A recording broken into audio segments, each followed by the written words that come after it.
ये अभी छत्तीसगढ़ में 9-2 की स्थिति तो है वर्तमान में।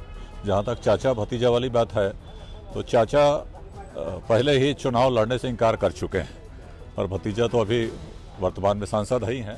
फिर राहुल गांधी आएंगे, कुछ ताकत देकर जाएंगे और हो सकता है प्रियंका गांधी की कुछ सभाएं हो, बाद में कुछ ताकत मिले। आज रिकॉर्ड आप देख लीजिए, कांग्रेस जो है 2 सीट से ज्यादा नहीं ले पाई छत्तीसगढ़ में। बीच में मैं रोक रहा हूँ, राम नाया, तो क्या ये मुद्दे डाइवर्ट हो जाएंगे और क्या कह सकते हैं राजनीतिक मुद्दे धर्म जाति और राम मंदिर पे आके टिक गई?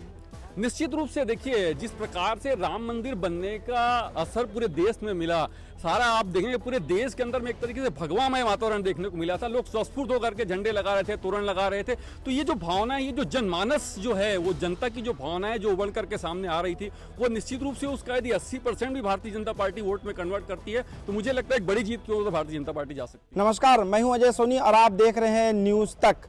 जैसा कि लोकसभा चुनाव की उल्टी गिनती शुरू हो गई है, ऐसे में कयासों का दौर शुरू हो गया है और लोग अटकलें लगा रहे हैं कि इस बार किसका पलड़ा भारी रहेगा, कौन किस पर भारी पड़ेगा। क्या नरेंद्र मोदी तीसरी बार दिल्ली में बैठेंगे या कांग्रेस उन्हें सत्ता से बाहर हटा पाएगी? इसके लिए जानने के लिए न्यूज तक ने लगाई है अपने रायपुर, जो कि छत्तीसगढ़ की राजधानी है, वहां अपनी चौपाल। और इस चौपाल में हम रायपुर के वरिष्ठ पत्रकारों से जानेंगे छत्तीसगढ़ की जो 11 लोकसभा सीटें हैं, उन लोकसभा सीटों में वर्तमान में किसका पलड़ा भारी है। सर, निश्चित रूप से उल्टी गिनती कह सकते हैं शुरू हो गई है 2024 में जो लोकसभा चुनाव होना है। प्रदेश में ये कह सकते हैं देश में नरेंद्र मोदी की दूसरी बार सरकार है, ये तीसरा टर्म मिलने की संभावना बताई जा रही है, जिसका बीजेपी का दावा है। आपको क्या लगता है? देखिए, जहाँ तक छत्तीसगढ़ की बात है, अगर 2019 की बात की जाए तो भाजपा ने पूरे 11 के 11 प्रत्याशी बदल दिए थे। हमारे छत्तीसगढ़ के सांसद जो भी राज्यपाल हैं, जो कई बार के सांसद थे, उनका टिकट काट दिया गया था। और अभी भी जो भाजपा की रणनीति चल रही है, जो विधानसभा चुनाव में देखने को मिली है, अगर उसी को आगे अगर बढ़ाया जाए तो भाजपा सभी सीटों पर बहुत गंभीरता से आकलन कर रही है कि किसे उम्मीदवार बनाया जाए, किसे हटाया जाए। तो फिलहाल जिस प्रकार भाजपा रणनीति पे चल रही है, तो ये कहा नहीं जा सकता कि जो वर्तमान में सांसद हैं उनकी टिकट रिपीट की जाएगी। और जिस प्रकार से मंत्रिमंडल का गठन किया गया है, अगर उसको देखें तो ये लगभग तय हो चुका है कि भाजपा ने अपनी दूसरी पीढ़ी को आगे बढ़ाना चालू कर दिया है। और मैं जहां तक समझ पाता हूं, आकलन लगा पाता हूं कि इस बार जो टिकट का वितरण होगा वो बहुत गंभीरतापूर्वक किया जाएगा। जमीनी स्तर के किसी नेता को टिकट दिया जाएगा जो वर्तमान में जीत सकता है, और टिकट रिपीट होगी इसके बारे में कोई बहुत ज़्यादा गारंटी तो दिखती नहीं है। सामाजिक समीकरण का भी ख्याल रखा जाएगा। हमेशा से भाजपा को छत्तीसगढ़ में फायदा होता आया है। पिछले बार 2 सीट मिली थी कांग्रेस को, बाकी सीटें भाजपा के पास गई थी। 10-1 का आंकड़ा भी रह चुका है।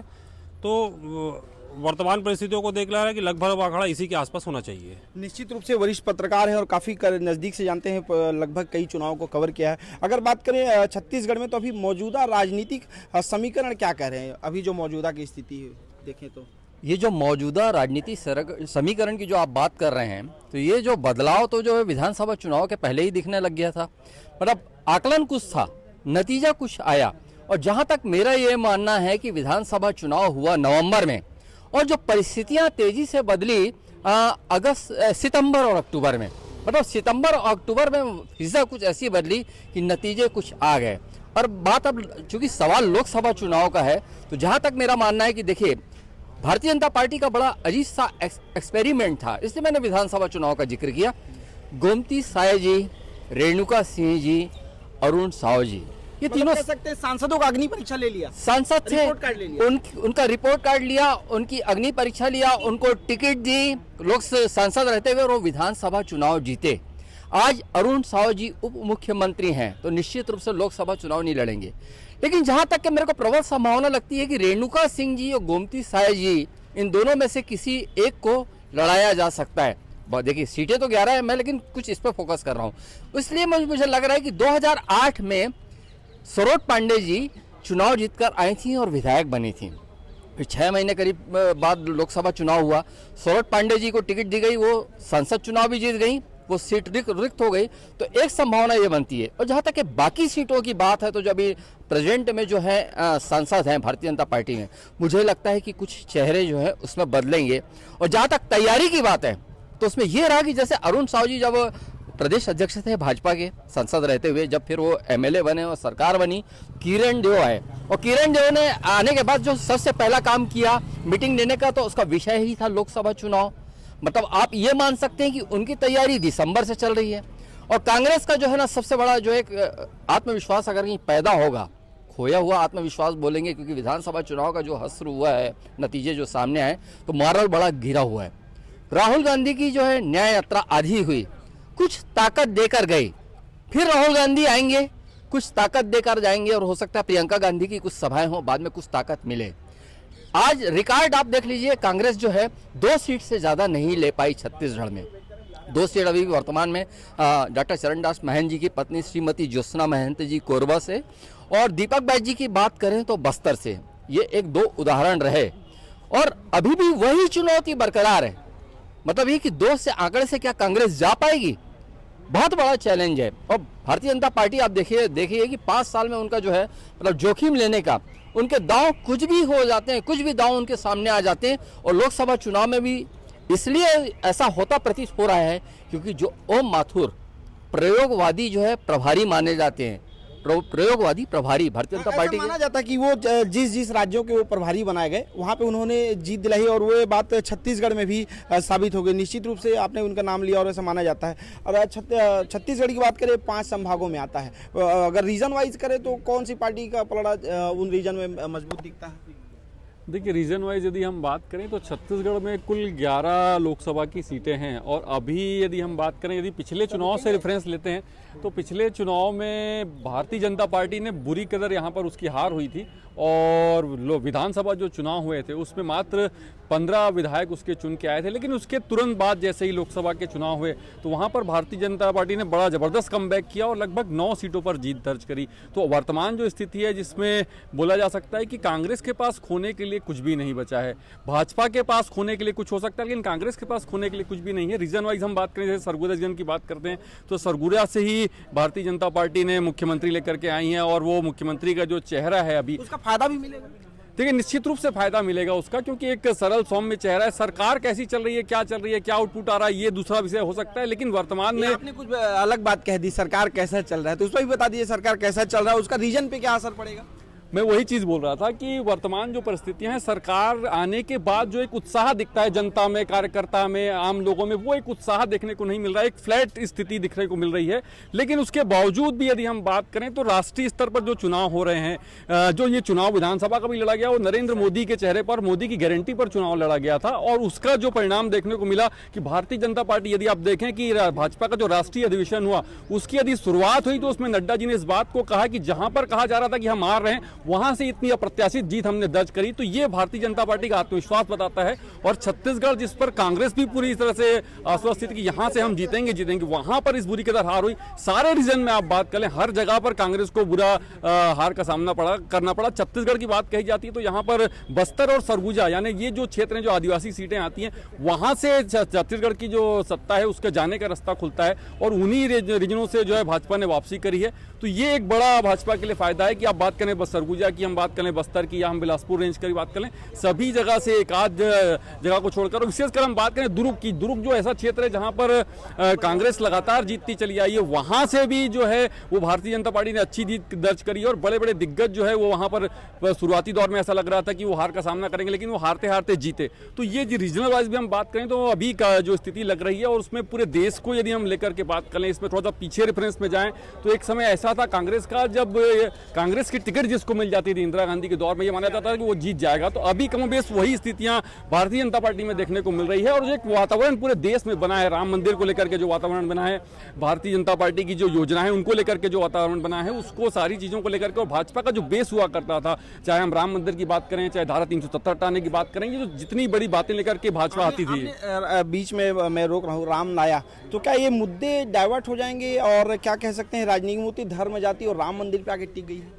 निश्चित रूप से देखिए जिस प्रकार से राम मंदिर बनने का असर पूरे देश में मिला, सारा आप देखेंगे पूरे देश के अंदर में एक तरीके से भगवामय वातावरण देखने को मिला था। लोग स्वस्फूर्त होकर के झंडे लगा रहे थे, तोरण लगा रहे थे। तो ये जो भावना है, ये जो जनमानस जो है, वो जनता की जो भावना है जो उबल करके सामने आ रही थी, वो निश्चित रूप से उसका यदि 80% भी भारतीय जनता पार्टी वोट में कन्वर्ट करती है तो मुझे लगता है एक बड़ी जीत की ओर भारतीय जनता पार्टी जा सकती है। निश्चित रूप पे जिस तरह से विधानसभा चुनाव में पूरे चुनाव भर ये चर्चा रही काका वर्सेज भतीजा, कौन जीतेगा, उस तरह से लोकसभा सीटों में अगर बात करें 11 सीटें हैं, कोई ऐसी सीट दिखती हुई नजर आ रही है जिसमें कोई वीआईपी आपको सीधे मुकाबले में दिखेंगे और वो हार जीत का उनके पास ये कह सकते हैं सस्पेंस रह सकता है बड़े चेहरों में कि 11 लोकसभा सीटों में प्रदेश की? देखिए, अभी छत्तीसगढ़ में 9-2 की स्थिति तो है वर्तमान में। जहाँ तक चाचा भतीजा वाली बात है तो चाचा पहले ही चुनाव लड़ने से इनकार कर चुके हैं और भतीजा तो अभी वर्तमान में सांसद ही हैं।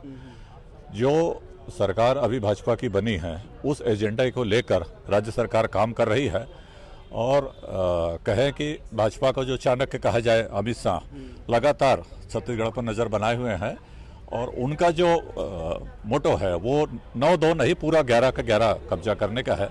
वो राज्य सरकार अभी तक हुआ नहीं है एक बार भी ऐसा। हाँ, नहीं, मैं ये नहीं कर रहा हूँ, लेकिन नहीं, मैं भी बता रहा हूँ कि अभी तक ऐसा कोई पार्टी कर पाई नहीं है, जबकि भाजपा यही कह रही है कि इस बार हम पूरी की पूरी 11 सीटें जीतेंगे। अभी जो माहौल है, जिस प्रकार राज्य सरकार उन्होंने भाजपा ने चुनाव जीता है यहाँ पे, मोदी की गारंटी योजना को लेकर, मतलब सरकार तो बन गई है, अभी लोकसभा को देखते हुए वो काम कर रहे हैं। लगातार जो योजनाएं उन्होंने अपने घोषणा पत्र में डिक्लेयर किया था उसका पालन भी कर रहे हैं, तो निश्चित रूप से इसका फायदा मिलेगा और एक माहौल भाजपा के पक्ष में तो है और कोई नो डाउट वो 9-2 को 11 कर लेंगे। सर ने कहा पक्ष जो माहौल है भाजपा के पक्ष में है, क्या वो राम के वजह से मंदिर के वजह से है देखते हैं उस पक्ष को, या फिर गरीबों के लिए जो योजनाएं चला रही है दावा करती सर उसके लिए है? देखिए, क्या है कि राजनीति में सबसे जो महत्वपूर्ण भूमिका अदा करता है माहौल। तो अभी जो है मोदी के पक्ष में, भाजपा के पक्ष में माहौल बना हुआ है। जैसा कि आपने कहा राम मंदिर का, तो राम मंदिर का भी ऐसा माहौल बना के रखे हुए हैं कि लोग जो हैं उसके प्रति जो हैं भाजपा के प्रति वोट करने के लिए आतुर हैं, क्योंकि अभी उनको जो है आने वाले समय में रामलला का दर्शन भी होना है और भी जो मुद्दे, बहुत सारे मुद्दे हैं। और कांग्रेस जो है अभी अपने आप को उस तरीके से, जिस तरीके से चुनाव लड़ना चाहिए, प्रत्याशी जैसे आते हैं उस तरीके से उसका माहौल नहीं देख पा रहा है। तो माहौल के हिसाब से तो मोदी ही आएंगे ऐसा लग रहा है। ऐसा लग रहा है। सर ने बताया मोदी को लेकर फैक्टर चल रहा है, पर मुद्दे कैसे डाइवर्ट हो गए हैं? क्या लगता है जो राजनीतिक मुद्दे हैं वो विकास ना होके अब धर्म और राम पे आ गया है? नहीं, ऐसा बिल्कुल नहीं है। भाजपा कुछ विशेष मुद्दों पर चुनाव लड़ती है। उसके 3-4 जो विशेष मुद्दे हैं वो ये है कि पहला राष्ट्रवाद, दूसरा हिंदुत्व और तीसरा लाभार्थी। भाजपा की सरकार जब से 2014 में आई थी तब से उन्होंने इन 3 चीज़ों पर बहुत ज़्यादा फोकस किया है। राष्ट्रवाद के मुद्दे को शुरू से लेकर चलते रहे हैं, हिंदुत्व उनका मुद्दा रहा ही है, और उसके बाद उन्होंने उसमें एक जोड़ा कि लाभार्थी।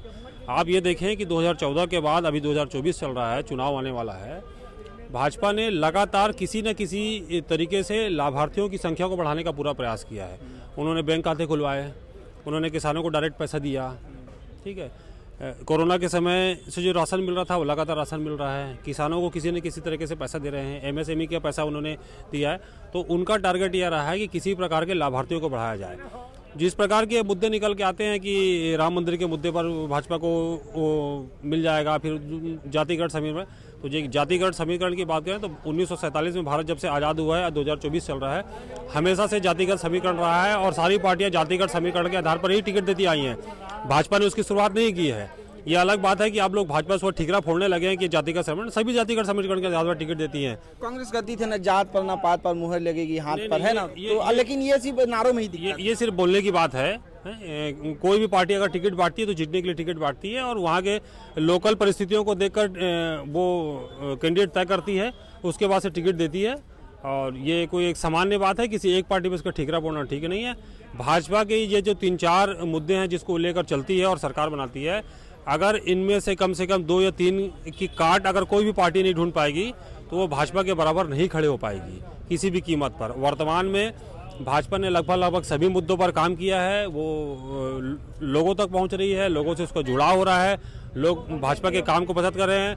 आप देखिए सड़कों को लेकर लोग गडकरी को लेकर आपको तारीफ करते हैं। पूरे भारत में कहीं ना कहीं मिला गडकरी ने बहुत अच्छा काम किया है, सड़कें बन गई हैं। और निश्चित रूप से 10 साल के अगर उसके कार्यकाल को देखा जाए, रिकॉर्ड को देखा जाए, तो सड़कों का बम्पर जाल बिछाया गया। अभी भारतमाला जो प्रोजेक्ट चल रहा है, वो भारतमाला अगर जुड़ जाएगा तो पूरा भारत जुड़ जाएगा। अभी रायपुर से एक सड़क बनने वाली है जो सीधा विशाखापट्टनम को जोड़ेगी, जिसमें काम चालू हो गया है। कह सकते हैं कि धर्म और राम के साथ साथ विकास भी दिख रहे हैं, विकास के काम भी जो सेंट्रल गवर्नमेंट के होने चाहिए वो काम धरातल पे दिख रहे हैं, उसका फायदा मिलेगा। निश्चित रूप से इस सरकार ने काम किया है, जब काम किया तो लोगों को दिख रहा है तो है। अभी अलग बात है कि पार्टियां अलग अलग तरीके से लोगों को डाइवर्ट करने का प्रयास करती हैं कि सिर्फ राम मंदिर के मुद्दे पर सरकार बन रही है। मेरा यह मानना था कि 2024 में अगर राम मंदिर का उद्घाटन नहीं भी होता तो भी भाजपा की सरकार तीसरी बार बन रही थी, मोदी की सरकार। बड़े चरण में प्रत्याशी की बात करें तो 11 सीटों पे प्रशांत जी इतना वरिष्ठ हैं, आप काफी लंबे अरसे से चुनाव को कवर कर रहे हैं, तो प्रत्याशियों की बात करें तो बड़े चेहरे कौन से दिखते हैं इन 11 सीटों पे? आपको क्या लगता है कि या फिर से एक्सपेरिमेंट हो जाएगा? और खास करके कांग्रेस की बात करें तो वो जैसे होता था कि चुनाव से पहले दावेदारों की लंबी लाइन लगती है, वो इसलिए कांग्रेस में नहीं दिख रही है। देखिए पिछले बार का अगर रिकॉर्ड देखा जाए तो प्रत्याशियों को बहुत ज़्यादा वोट नहीं मिले थे। कई जगह तो 3-4.5 लाख से ज़्यादा का गैप था। दूसरी बात यह है कि कांग्रेस का यह कहना था कि जो मंत्री हार चुके हैं और जो जिस लोकसभा में रहते हैं उनको चुनाव लड़ना चाहिए। कांग्रेस ने पहला दांव यही खेला था, लेकिन चूँकि जो मंत्री रहे हैं कांग्रेस के विधानसभा में, वो उनका यह कहना है कि वो चुनाव लड़ने में सक्षम नहीं है और लड़ना नहीं चाहते। कुछ मंत्री लड़ना चाहते हैं, जैसे कि ये सुनने में आता है कि शिव डहरिया जी जांजगीर चांपा से लड़ सकते हैं अगर उनको टिकट दिया जाए। ताम्रध्वज साहू दिलचस्प हो जाएगा। हाँ, ताम्रध्वज साहू जी दुर्ग से लड़ने की इच्छा रखते हैं अगर उनको टिकट मिलेगा, पहले भी सांसद रह चुके हैं। और एक तरफ टी सिंह मना कर देंगे, नहीं मैं चुनाव नहीं लड़ूंगा। उन्हें लगा क्यास लगाया जा रहा था कि कोरबा से लड़ लीजिए, ऐसा क्या? कांग्रेस ने सभी मंत्रियों को जो चुनाव हारे हैं सभी से कहा था कि आप चुनाव लड़ लिए। उसमें भूपेश बघेल जी भी शामिल थे। पहली बार दिख रहा है ना कि लोग जब बोलते थे कि आप पहले लोग टिकट मांगते, तो इस बार ऐसा लग रहा है कांग्रेस की तरफ से लोग पीछे हट रहे हैं, दावेदार बड़े चेहरे चुनाव से बच रहे हैं। हो सकता है कि उनको लग रहा हो कि इस परिस्थितियां नहीं है और हम हार जाएंगे, और हार जाएंगे तो भाई आके उनके प्रोफाइल में तो जुड़ जाएगा ना कि फलाना व्यक्ति हारा हुआ है। जैसे पिछले बार रायपुर शहर में 3.5 लाख से वोट से हार हुई थी, कांग्रेस का प्रत्याशी हारा था। विजय बघेल जी तो 3,60,000 वोटों से जीते थे। तो अब जो प्रत्याशी वो लड़ रहा है तो वो अपनी परिस्थिति को देख रहा है वर्तमान परिस्थिति के हिसाब से। तो बहुत ज्यादा लोग लोकसभा को लेकर, टिकट को लेकर इंटरेस्टेड नहीं है, इसीलिए भाजपा बहुत नहीं इंटरेस्टेड। कहते हैं कि मोदी लहर और राम लहर में किसी की भी नैया पार हो जाएगी। पिछले बार भी बहुत सारे लोग पार हो गए थे। 11 में से 9 सीटें मिल गई थी, 2 सीटें चली गई थी, कम वोट से हार हुई थी 1-2 जगह पर। तो हो सकता है कि, लेकिन भाजपा में ये तय है कि भाजपा बहुत गंभीरता से चुनाव लड़ रही है। और मेरा ऐसा मानना है कि वो जो प्रत्याशियों का चयन होगा वो बहुत देख समझ कर चयन किया जाएगा, और कोई भी प्रत्याशी हो सकता है, इसके बारे में आकलन कर पाना बहुत कठिन है। तो ये छत्तीसगढ़ के वरिष्ठ पत्रकार थे जो लंबे समय से राजनीति को कवर कर रहे हैं। उनसे हमने जाना जो छत्तीसगढ़ की 11 लोकसभा सीटें हैं, उन 11 लोकसभा सीटों में जो राजनीतिक दल हैं, खास करके अगर छत्तीसगढ़ की 11 सीटों की बात करें तो यहाँ पे सीधा मुकाबला भाजपा और कांग्रेस के बीच में ही देखा गया। लेकिन अगर आंकड़ों की बात करें यहाँ पर तो लगभग 2.5 करोड़ मतदाता हैं, उनमें महिला मतदाताओं की संख्या ज़्यादा है। तो माना जा रहा है कि जिस तरह से विधानसभा चुनाव में महिला मतदाताओं ने सरकार बनाने में बड़ी भूमिका निभाई है, तो लोकसभा चुनाव में भी माना जा रहा है कि महिला मतदाता निर्णायक भूमिका अपनी यहाँ पे साबित कर सकती हैं। और अगर पिछला इतिहास की बात करें तो छत्तीसगढ़ में आज छत्तीसगढ़ बनने के बाद से कांग्रेस 2 सीट से अधिक नहीं जीत पाई है, जबकि भाजपा 6 लोकसभा ऐसी सीटें हैं जहां कभी भी वो हारी नहीं है। और कोरबा लोकसभा सीट ऐसी है जहां पे एक बार कांग्रेस जीतती है तो जबकि एक बार भाजपा जीतती है। फिलहाल लोकसभा चौपाल में इतना ही। अजय सोनी, रायपुर, न्यूज़ तक।